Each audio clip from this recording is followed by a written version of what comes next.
வண்டி எண் 1263 சென்னை எழும்பூரிலிருந்து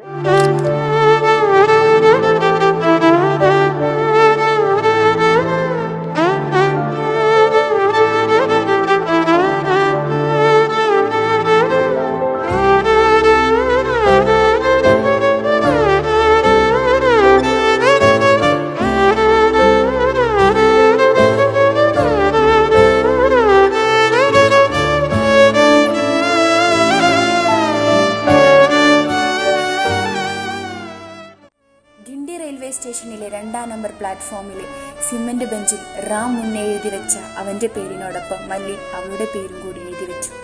റാം, നിന്റെ പേരിനോടൊപ്പം ഈ സിമന്റ് ബെഞ്ചിലെങ്കിലും ഞാൻ എന്റെ പേര് ചേർത്ത് വെച്ചോട്ടെ. അപ്പോഴാണ് സാഹചര്യങ്ങൾ കൊണ്ട് മാത്രം പറയാതെ വെച്ചിരുന്ന അവളുടെ കണ്ണുകളിലെ പ്രണയം റാം തിരിച്ചറിയുന്നത്.